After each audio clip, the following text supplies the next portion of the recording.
Hello అండి, వాటంబేడు కుప్పంలో ఇది 3వ రోజు ఫెస్టివల్ అన్నమాట. ద్రౌపది పాండవుల కళ్యాణం చూద్దామా? రండి చూద్దాం.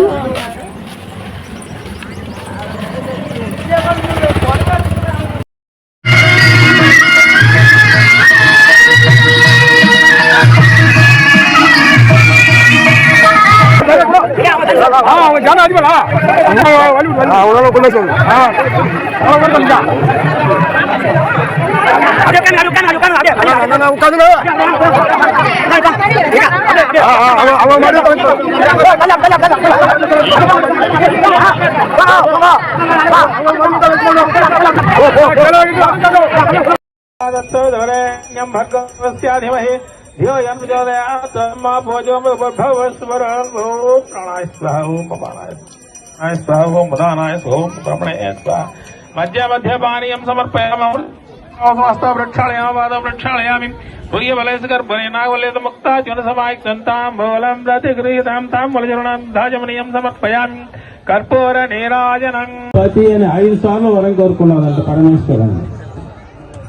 5 సార్లు వరం కోరుకున్నారు కాబట్టి ఈమెకు 5 భక్తులు ప్రసాదించాలనే ఉద్దేశంతో పరమేశ్వరుడు ఇంద్రుడిని పిలిచాడు. ఇంద్ర 5 అవతారాలుగా మానవ అవతారాలు ఎత్తాలను అన్నాడు. శాసించాడు పరమేశ్వరుడు ఆజ్ఞ కాబట్టి ఇంద్రుడు ధర్ముడు, వాయువు, అశ్వినులు, ఇంద్రుడు, అశ్వినుడు ఇద్దరు, ధర్ముడు, వాయువు, ఇంద్రుడు, అశ్వినుడు ఇద్దరు 5 అవతారాలు ఎత్తి 5 అవతారాలతో కాశీరాజు కుమార్తె ఉన్నటువంటి ఆమెకి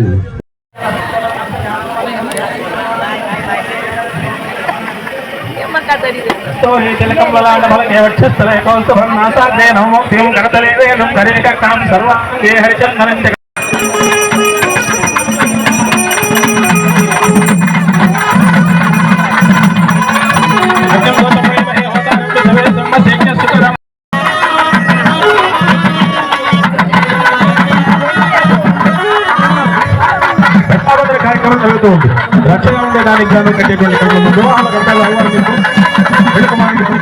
పిలుపుమాటలో ఎడం చేసి రక్షణ కార్యక్రమం జరుగుతుంది.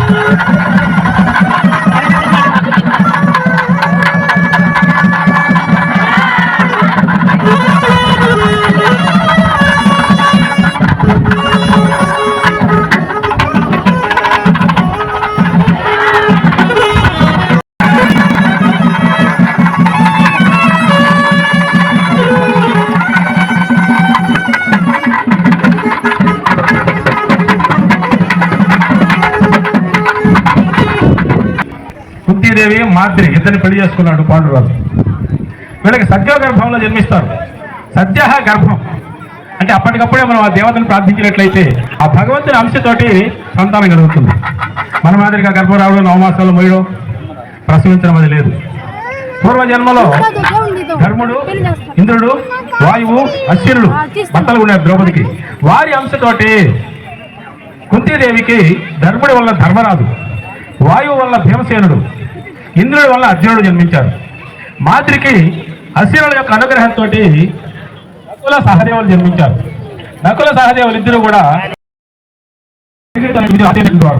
వారు చిరుకు మధ్యలో కూడా నడగలేంటి శక్తి కలిగిన వారు నకుల సహదేవులు. భీముడు మల్ల యుద్ధంలో ప్రసిద్ధుడు, మరి అర్జునుడు విలువిద్యలో ప్రసిద్ధుడు. ధర్మరాజు అయిపోయిన ధర్మరాజు పాపం అన్నిటి కలుపుకోవాడు, ధర్మంగా పోవాలి, న్యాయంగా పోవాలంటాడు. చివరి కృష్ణ పరమాత్మ తన దగ్గర అధర్మం చెప్పించాడు, అసత్యం చెప్పించాడు. ఏమని చెప్పించాడు? అశ్వత్థామ హతః కుంజరః. భారతం పంచమవేదంగా ప్రసిద్ధి చెందింది. భారతము 5వ వేదం. మన వేదాలు 4 ఉన్నాయి. ఋగ్వేదము, యజుర్వేదము, సామవేదము, అథర్వవేదం 4 ఉన్నాయి. ఈ 4 కాకుండా 5వ వేదంగా ప్రసిద్ధి చెందినటువంటిది మహాభారతం. అందులో సత్యమే చెప్పాలన్నాడు, మళ్ళీ అబద్ధం చెప్పొస్తున్నాడు. మృత జలపూరి తంబులకు భూతులు 100 కంటే సూర్యతౌరత యొక్క బావి మేలు, మరి బావులు కంటే ఒక్క సత్క్రతువది మేలు, తత్తు శతంబున కంటే ఒక శుద్ధుండు మేలు, తత్తుత శతకంబు కంటే ఒక సూర్యత వాక్యము మేలు చూడగన్. సూర్యత వాక్యం సత్యవాక్యం అంత ప్రసిద్ధిగా చెప్పాడు. అబద్ధం చెప్పొచ్చు అన్నాడు. ఎప్పుడు చెప్పొచ్చు? చెప్పుకోమన్నాడు. ఎప్పుడంటే వారి జాక్షులందు వైవాహికములందు ప్రాణవిత్తమాన భంగమందు చకిత గోకుల అగ్రజన్మ రక్షణమందు ఒక వచ్చు నగము పొందరదు. అప్పుడు చెప్పుకోమన్నాడు. భార్యాక్షులు ఆడవాళ్ళ విషయం చెప్పన్నాడు, వివాహ సమయంలో వివాహంలో చెప్పుకోమన్నాడు, ప్రాణం బయటోడు చెప్పొస్తున్నాడు, మొత్తం డబ్బు బయట చెప్పుకోమన్నాడు, మానం బయటోడు చెప్పుకోమన్నాడు. ఇప్పుడు అప్పుడే కదా అందరూ అబద్ధాలు చెప్తారు, అప్పుడే చెప్తాం అందరూ. కానీ పని కట్టుకొని ఆ విషయంగా అబద్ధం చెప్పకూడదు, అవసరాన్ని బట్టి అబద్ధం ఆడచ్చు. సత్యం బ్రూయాత్ ప్రియం బ్రూయాత్ నా బ్రూయాత్ సత్యం అప్పుడు అంటే తెలుగు చాలా మంది తెలియకపోవచ్చు, ఇక తమిళం ఎక్కువ మంది ఉంటారు, కొద్దిమంది నా తెలుగు వాళ్ళు ఉండొచ్చు. సత్యం బ్రూయాత్ ప్రియం బ్రూయాత్ నా బ్రూయాత్ సత్యం అప్రియం, సత్యం చెప్పమన్నాడు కానీ అది అయిష్టమైతే చెప్పకూడదు.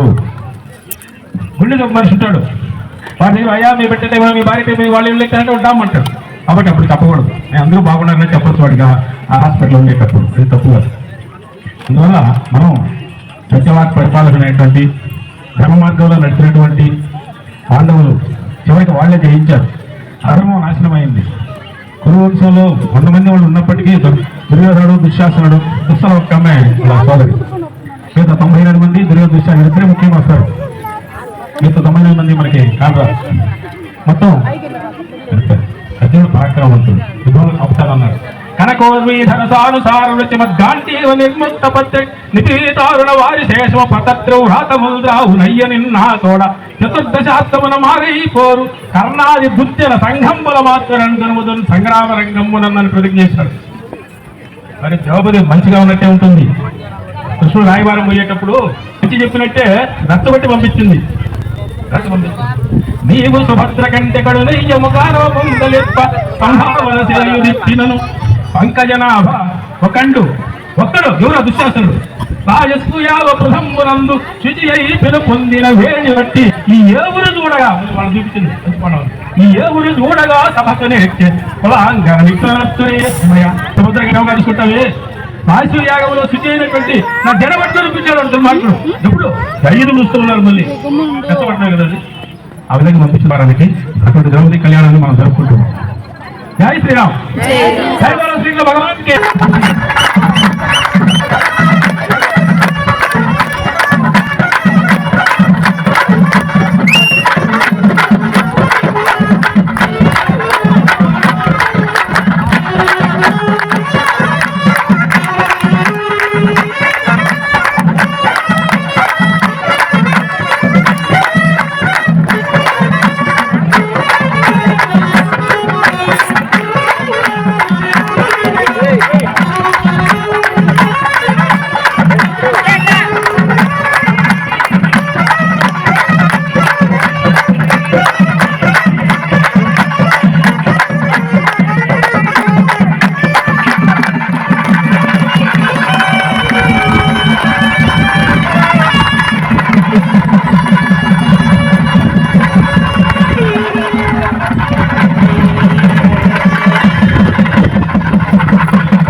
లక్ష్మణ కళ్యాణం అంటే రావి చెట్లు వేప చెట్లు చేస్తుంది. వేప చెట్టు రావి చెట్లు వాళ్ళు లక్ష్మీదేవి వేప చెట్లు నారాయణుడు చేస్తారు. ప్రత్యేకించి ద్రౌపది కళ్యాణ నాడు మీదే గ్రహము చేస్తున్నాము. కాబట్టి మీ గ్రామంలో వేరు చేసి ఉన్నటువంటి పంచపాండవ సమేతమైన ద్రౌపదీదేవితో ఉన్నటువంటి యొక్క వాటంబేడు కుప్పం గ్రామంలో సుభిక్షంగా ఉండాలని, సకాలంలో వర్షాలు కురవాలని, పశు సంపద అభివృద్ధి చెందాలని, పిల్లాపాపటి ఆయుర ఆరోగ్యాలతో ఐశ్వర్యం ఉన్నా లేకున్నా ఆయువు ఆరోగ్యంతో సంపాదించుకోవచ్చు. పంచపాండవులే కాదు, పంచపాండవుల కీలకమైన వ్యక్తి ఒకడు ఉన్నాడు. ఎవరైనా దీక్ష పరమాత్మ చక్రం ఆయనే, చక్రం ఏంటంటే ఆయన. కాబట్టి ఆయన అనుగ్రహం ముందుగా చెప్పి అందుకనే యోగేశ్వరుడు కృష్ణుడు అర్జునుడు ఎక్కడుంటే అక్కడ విజయం అన్నాం. కాబట్టి మనం కళ్యాణ మహోత్సవాన్ని మీరు జరుపుకున్నారు, మమ్మల్ని ఆహ్వానించారు. మేము మహోత్సవాన్ని జరగడం, లక్ష్మీనారాయణ స్వామి ఆధ్వర్యంలో జరగడం చాలా ఆనందంగా ఉంది. భక్తులందరూ కూడా కొద్దిసేపు ప్రశాంతంగా ఉన్నట్లయితే ఆ యొక్క మానవ ధారణ తలంబ్రాలు ఎన్ని కార్యక్రమాలు చేసుకుంటాం. బ్రహ్మముడు కార్యక్రమం ఉంటుంది, స్వామివారికి చదివింపుడు కార్యక్రమం ఉంటుంది. యథోచితంగా మీ శక్తి కొద్ది స్వామివారికి చదివించుకోవచ్చు. ఈ ఆచారం ప్రకారంగా, ఈ ప్రాంతాచారం ప్రకారంగా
ధన్యవాదాలు తెలియజేసుకుంటున్నాం.